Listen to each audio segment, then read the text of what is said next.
Welcome to Mission Imperfect, the podcast about finding your own path, your own way, and embracing the imperfection of the journey. We're your hosts, life coaches, former HR professionals, and mums, Kirsty and Catherine. We love to discuss the topics that come up time and time again for our coaching clients and which affect us all, from things like acceptance and boundaries to values and well-being and everything in between. Each episode ends with a question for you and us to reflect on. Your mission, should you choose to accept it, is to grab a cuppa and a biscuit and join us in getting lost in finding ourselves. Welcome to another episode of Mission Imperfect. Today we are talking about how we see ourselves, or to put it a bit further, the impact of self-image. So, Kirsty, tell us a little bit more about this as our topic for today. Oh, this is something that I've often thought about, and I suspect most women probably have, perhaps men too, but the beauty in the advertising industries know just how important the impact of self-image is, and they focus so much on women, don't they? And you know, the way we see ourselves, the image we have of ourselves in our own minds of how we look, of how we appear to others, that has such an effect on how we feel, on how we feel about Yeah. ourselves, and on what we do, what we feel that we can do, that we're even allowed to do. And it's, the level of confidence you have gets so influenced by how you feel you look. I mean, if you've had those days when you look in the mirror and think, you know what, I like how I look today, that the boost you get from that and the way you feel about going into the office or meeting your friends or whatever it is you're doing is totally different to when you look in the mirror and go, oh, I look like that still. And Yeah. it's a game changer, isn't it? And then there's all the time and the energy and the money that we spend on our looks. And that might sound like a vanity thing about, you tend to associate with people who feel good about their looks and are putting a lot of investing a lot into maintaining those looks and protecting them. But I think it's often the case that people who are very unhappy with their looks spend a lot of time, a lot of energy, a lot of money trying to change them. At least Mm. I hope that's true, because otherwise it's just me, and that's a little bit sad. But I mean, I've spent so many hours faffing about in front of a mirror, just trying on clothes, adjusting them. And if I wear the waist just a little bit higher, tuck it in that different way, does it make me look the right shape? And how much money have I spent on miracle products that are supposed to suddenly, I don't know, make me radiant, or my hair's going to be all shiny, or my eyelashes are going to look like dead spiders are trying to escape from my eyes, or whatever it is. And then there's the energy that you spend on trying to avoid having a picture taken. Or if you do get into the situation where you have a picture taken, these days you can spend hours and hours trying to edit it and touch it up and make it look right.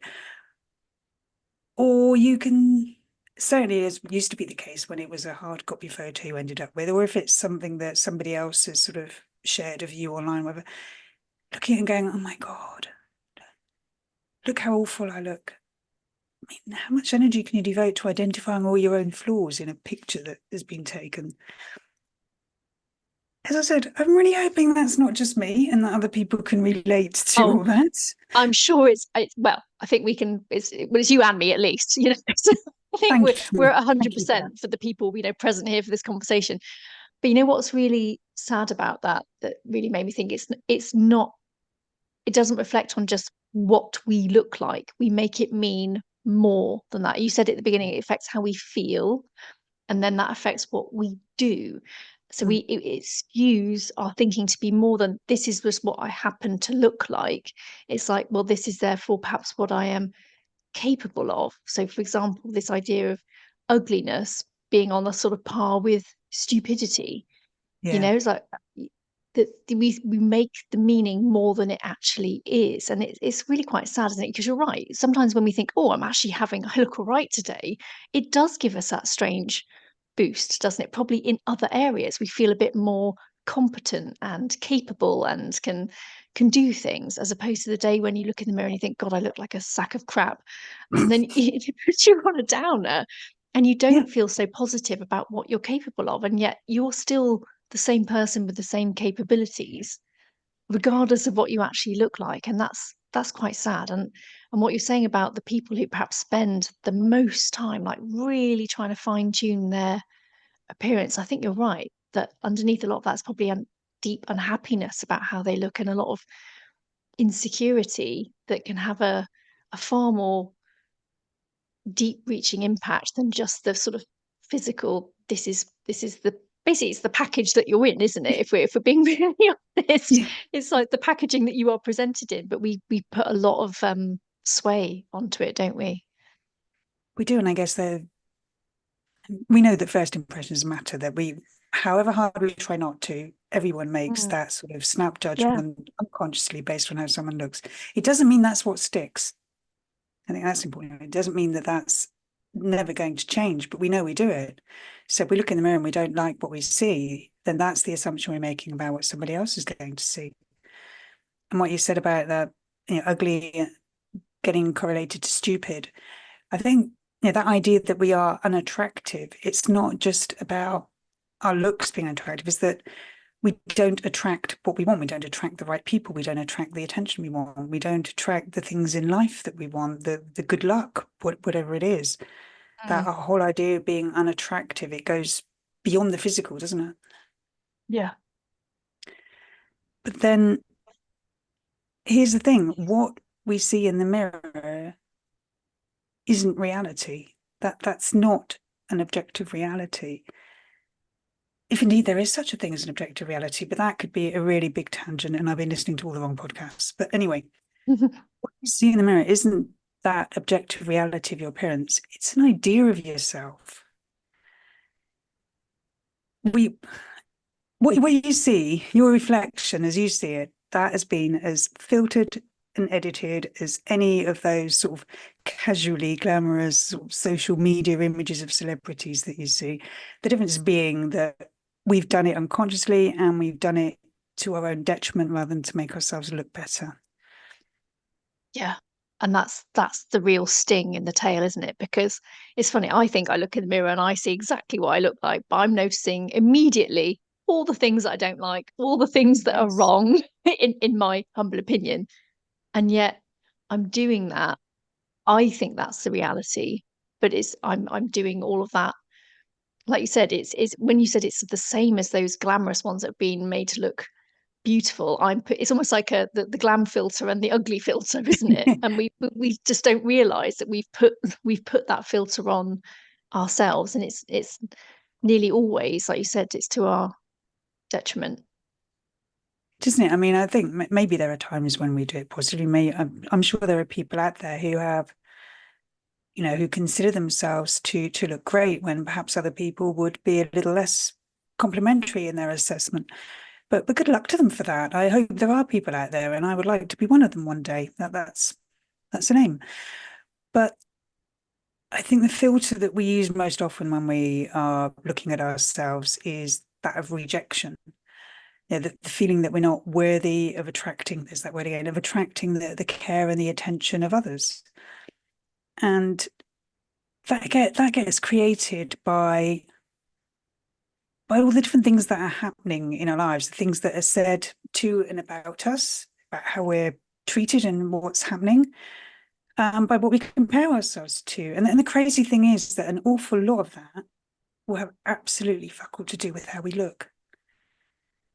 I mean, the things that people say to us and about us, okay, sometimes they're appearance related. I mean, Mm. far too many of us will be able to relate to the idea of, the childhood bullies who call you names, excuse me, based on your appearance.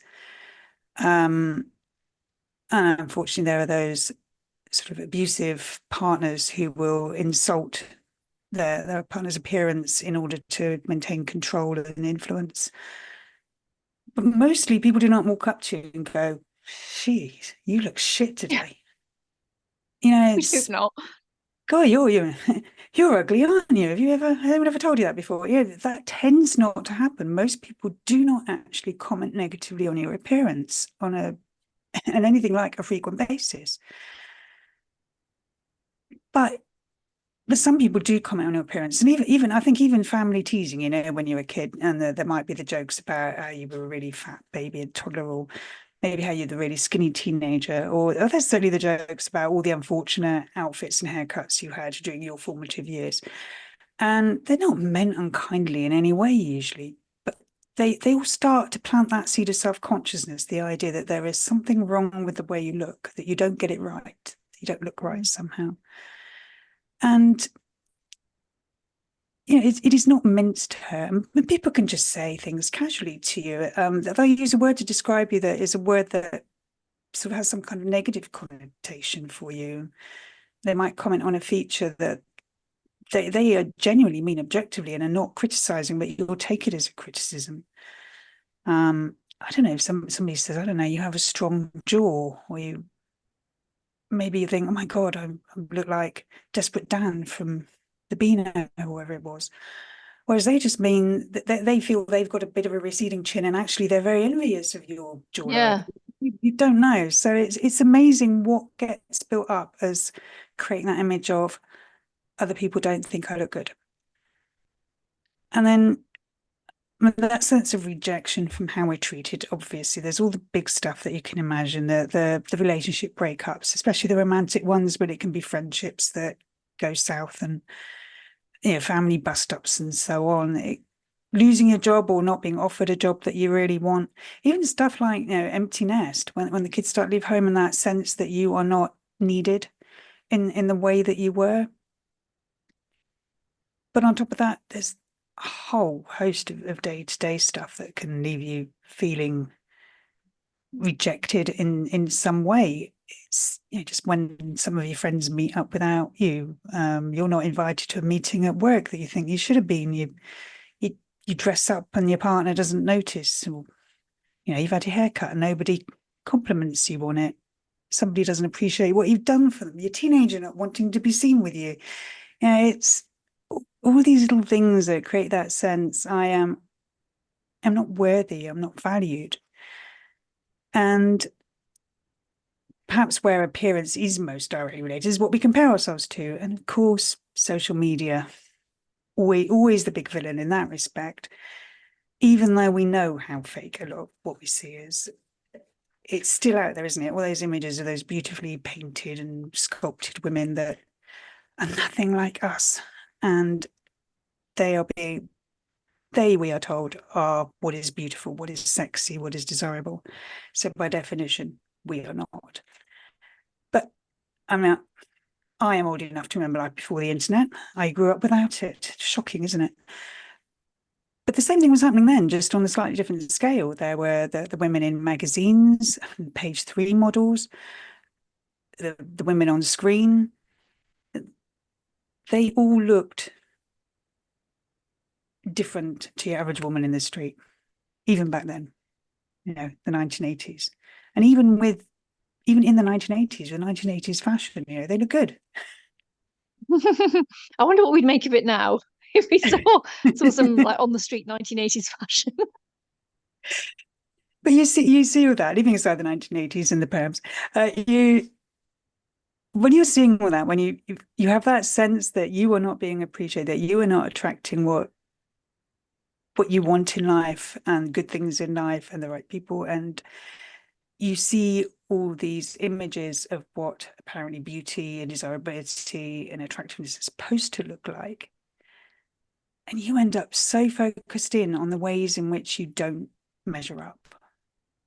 So what you said, you look in the mirror, and even if you think you look okay, it's probably in the context of, oh, my hair's not doing that thing it does today. My belly doesn't look as bloated as it usually does. That foundation has helped my skin. There is even when you allow yourself to see something good, you often still see it in the context of your flaws. But that is not the truth of how you look. And if you don't believe that, I would invite you to think about somebody you've met who you think looks great, but then you find out that they hate their looks, that they're deeply insecure about how they look. And I've had that so often when I've met women that I think are gorgeous, and then in getting to know them, they turn out to be just as insecure as I am. But how can you be? You look amazing. And they don't see it. Or it's just somebody, who maybe it's not that deep rooted, but they will have some feature that they are obsessed about. They are convinced it looks awful, that it's what everybody is seeing. Maybe it's the size of their nose or something. And they will go to great lengths to hide it or to change it. But you never noticed it until they told you about it, until they told you how they felt. We're seeing two different realities, aren't we? And if Yeah, that's happening, definitely. and if that can happen in people, if you can see that in other people, why is it not happening with you? I think that's the million-dollar question, isn't it? Because I think it's so true. I don't know why is it we can look at others so much more favorably. I mean, I guess we see ourselves every day, don't we? We can't escape ourselves. So I guess whatever we notice as being an imperfection, we were like, oh, there it is still the next day, Yeah. possibly worse, whatever it might be. But when we meet other people or we're interacting with other people, it's just not what's of concern. It's interesting, isn't it? It's not probably what we're focusing on. Like you said, we may not even notice this attribute that they've decided that they really dislike about themselves because you're interested in what the conversation is, or finding Hmm. out what's going on, or all those other things actually do matter. I suppose maybe mirrors are the enemy. Maybe we should just not have them so we don't have to worry about what we look like. There's a thought. But can I be really honest there? The idea of having to step out in public, well, or even be on screen in public, and not having first been able to check what I look like, that gave me a little bit of a don't think I'd be comfortable with that moment, which is No, telling. no, you're right. You're right. When you've got hair like mine, you have to try and battle it into some kind of respectable condition before you go out. I have the kind of hair that just sucks up the weather. It's a pain. I know it actually looks quite smooth at the moment. I have noticed that. I'm allowing Lovely. myself to say it Yeah. looks quite smooth. But honestly, Kirsty, if I go out and if there's just even like I'm not even talking about rain. I'm just talking about just a general bit of The moisture in dampness. the Yeah. air. Poof. I honestly look like I've got a haystack on my head. And it's just I'm aware of it getting bigger and bigger as I walk around. It's like it's quite a talent, I think, that my hair has. It's just in a way that I wish I wish it didn't. This is something that we have in common, and the difference between us being that I have given up the battle, but then I have 10 years on you. Maybe you will reach that stage too. I'll just tie it out the way so you can't see it. That's what I think I'll do. It's funny you mentioned hair earlier, didn't you? Like when you get your hair done and then no one notices and you think, well, what was the point? And yet it's funny. I've decided because that often happens to me, but I think there's a couple of reasons behind that. One is because what I do is very subtle every time. I don't go for anything radical. It will be a trim. So to be honest, the only person who I think would really notice is me. I also get highlights. I am blonde, but I'm now at the age where I'm blonde and grey. I'm less keen on the grey at the moment. I just think it makes me look like I'm like a black and white drawing, like I've got no colour, no definition. So I like to put a bit of the blonde back in. But I suppose I should take it as a bit of a compliment that perhaps it's not really obvious when it's been redone. Do you know what I mean? It maybe thinks maybe it Yeah. wasn't too bad before. Whereas if someone said, "Oh wow, you've had it done at last," Yes, you were looking really grey and colourless before. yes, you look like a black and white faded picture before, and now you've been reblonded. I like that's what I've told myself. So trying to flip that into a positive. Absolutely. And it's not about not sort of what am I trying to say here?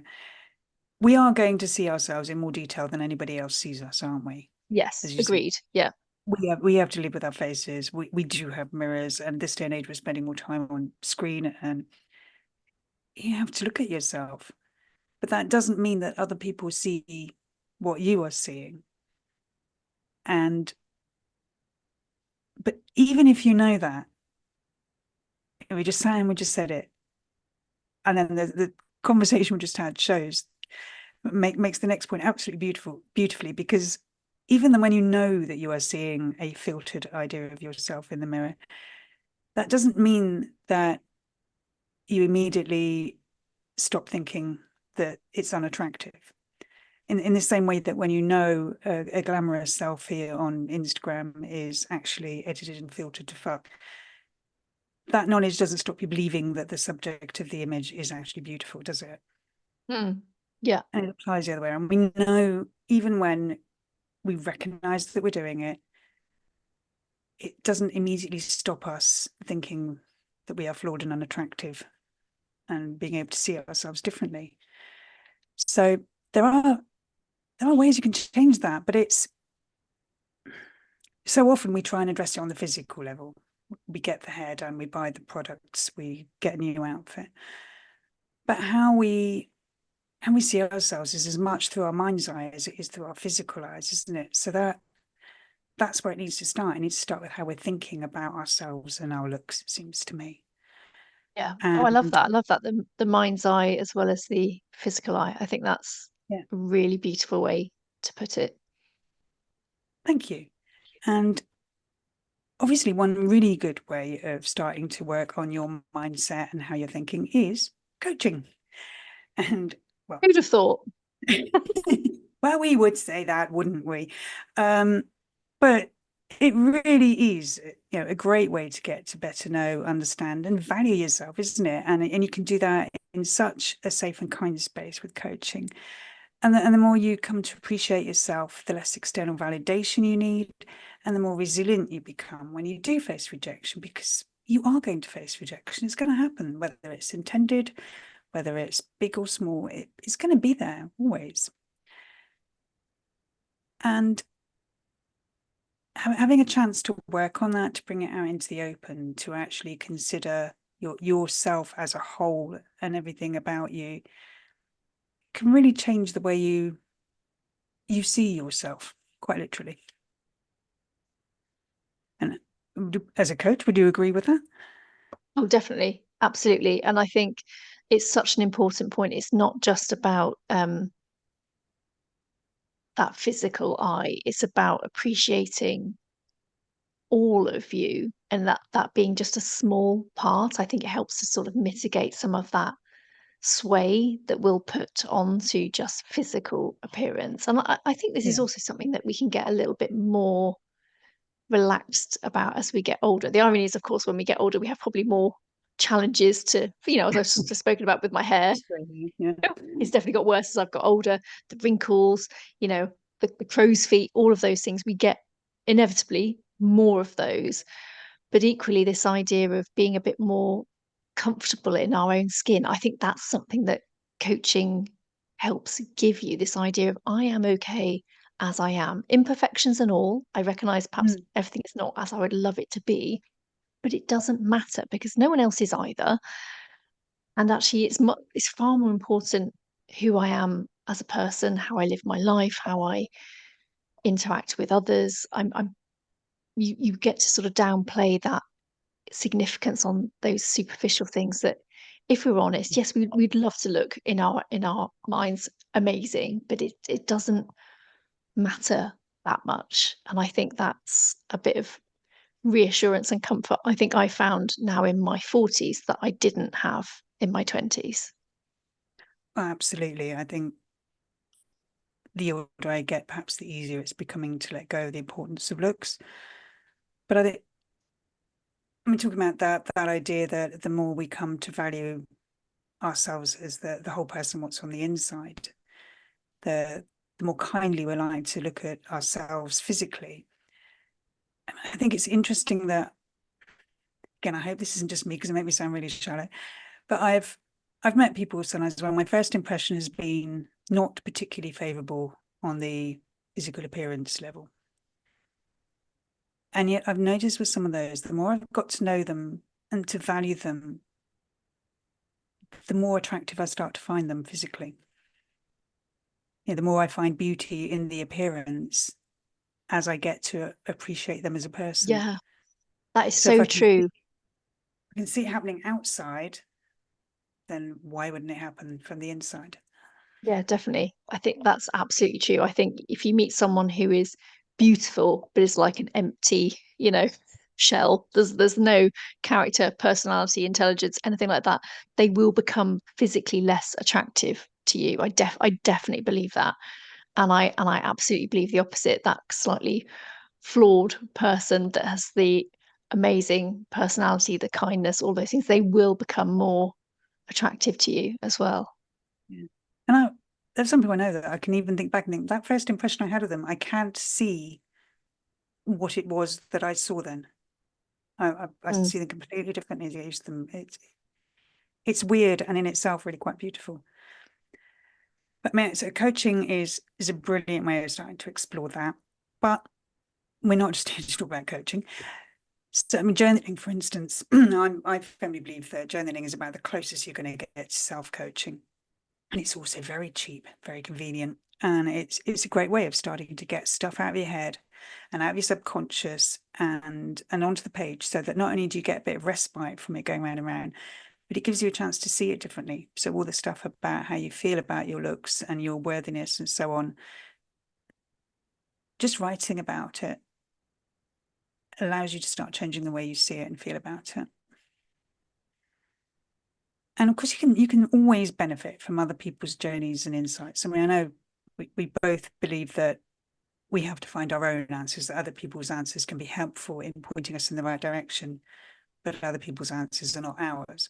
But you can benefit from what others have learned. And if they've started to hack a path through the jungle, it's kind of rude not to take advantage of it, isn't it?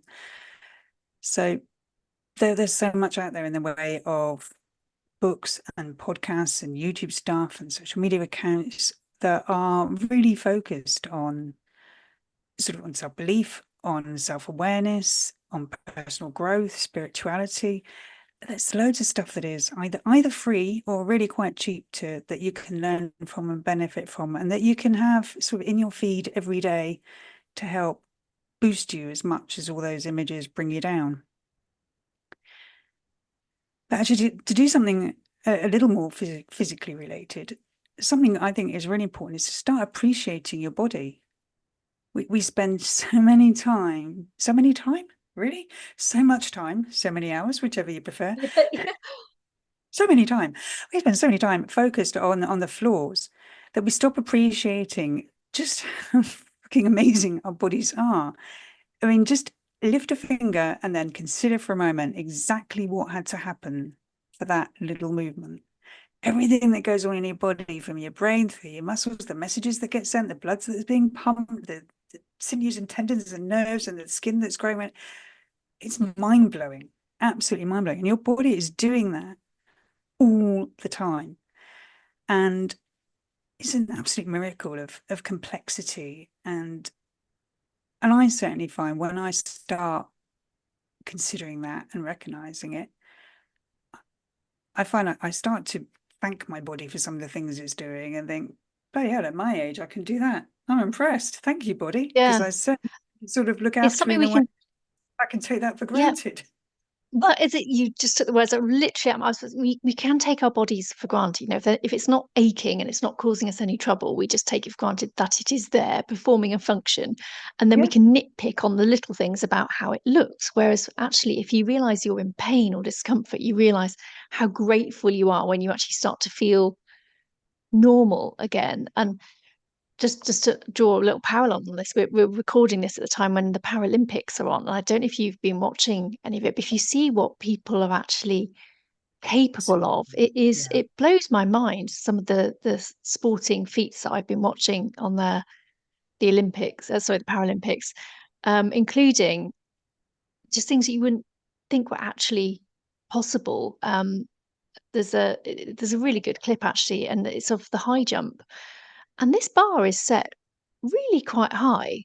And the guy goes up to take the high jump, and he's got crutches and one leg. And then he actually lets both the crutches go, steadies himself, and he has to do like hops up. And then he does the most incredible flip over the bar, and the crowd just goes wild for it because they just think, what an amazing feat. It blows my mind actually, just what the human body actually is capable of, stuff that you don't think it is. And it feels really superficial, doesn't it, to like nitpick on the little minimal flaws on the surface level when you realize what it's actually capable of, which is far more significant. And it keeps us Yeah. going for our whole lives. And if you're lucky enough to live to a ripe old age, it's something to be extremely grateful for, isn't it? Yeah, I mean, there are people in their 80s and 90s who go out running marathons, and you think, whoa, the body is absolutely amazing. And the more time you spend hating on it, probably the less time you spent actually caring for it and treating it in the way it really should be. And yet still it is delivering every day. Yeah. And Or in our case, perhaps stuffing it full of biscuits, whoops. is that not caring for it? Carrying it for on our own special way, perhaps. Sometimes it has carrots and apples too. Yeah. Feeling a bit guilty now. Thank you. But the Sorry. final tip, the final tip I would suggest is simply reminding yourself that not everybody is looking at you as much as you're looking at yourself. In fact, nobody is looking at you as much as you're looking at yourself. They are not noticing the things that you are noticing. And that can be quite liberating. So, I mean, we mentioned in a previous episode how difficult it can be sometimes to find the quotes. And I did struggle a bit with this one, but the first one I came up with is actually one that a coach I worked with a few years ago quoted at me. I am who I think you think I am. From Yeah. Charles Do you know Horton. what? I had to read that several times when you suggested this one. I was like, hang on a minute, can't actually compute what this one is saying. I think someone tried to put think, am, and I as many times as they could into a sentence, but actually, yeah, it's finally computed in my brain. This idea of perception being what we are seeing as possibly something different, isn't it? Yeah, we are putting, yeah, it's the idea we have of ourselves as other people see us. And yeah, when I first heard it, I immediately had to get it repeated so I could write it down. I think it actually took me about 3 goes to write it down. But it was, I am who I think you think I am. It's, yeah, it's a powerful one when you get your head around it. Yes. I just spotted one that I think is absolutely brilliant, and I think we have to mention this one as we've spoken about beautiful people and Mm. representations of them in the media. I love this one. Even I don't wake up looking like Cindy Crawford, by Cindy Crawford, which I just think was just absolutely brilliant. This idea that even one of It's, the most beautiful women in the world doesn't always look absolutely stunning. Although I'm yeah, sure she does, actually.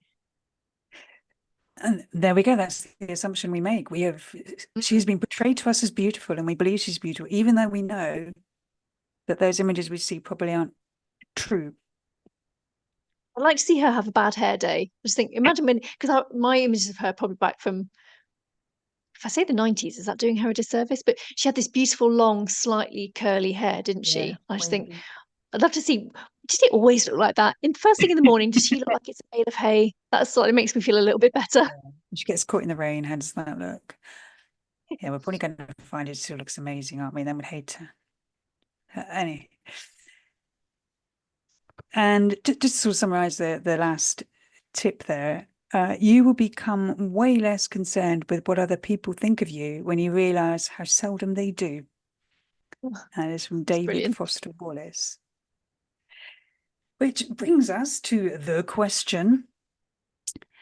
And this week, the question is, what does the belief that you aren't attractive or aren't attractive enough stop you from doing, or maybe allow you to avoid doing? And for me, I have to say, probably stops me doing and allows me to avoid doing stepping out of my comfort zone. I've spent most of my adult life being about 2 to 3 stone overweight, and put that in inverted commas. And I spent a lot of time telling myself that I needed to lose weight before I could be taken seriously at work or do anything where people might look at me. I couldn't draw attention to myself because I was overweight. And that meant I didn't have to do anything that felt uncomfortable or risky.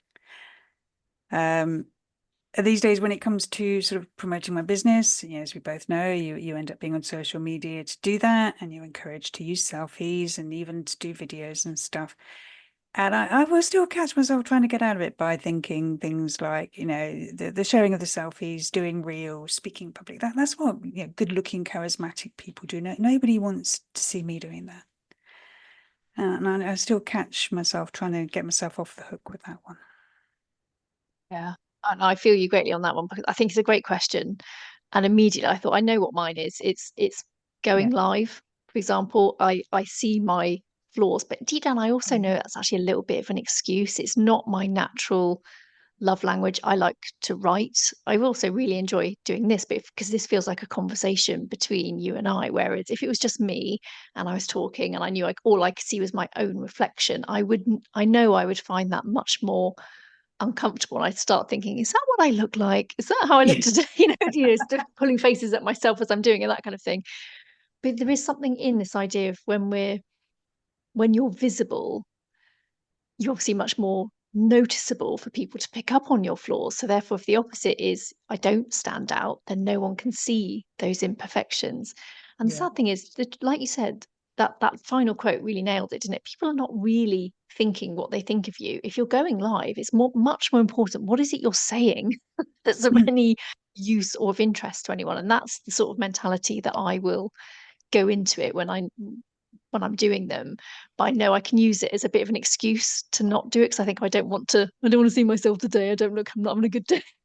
I think that I know that's an excuse actually, rather than the real, Definitely. reason why I should share what I want to say with people because I think people actually do want to see your face sometimes. And it's not so they can judge what you look like. It's just to see who you are, the person saying that message. And we've spoken about this, haven't we? Like the fact that we're doing this podcast, people are actually hearing our voices. It's like the next step on from just reading perhaps the written word where you don't get the tone, or for us, it's sometimes our silly humor and the, and the weird jokes that we'll crack in the middle of it and random talking about biscuits, that kind of stuff. You can't really do that, can you? In your written posts, people are like, what are they talking about?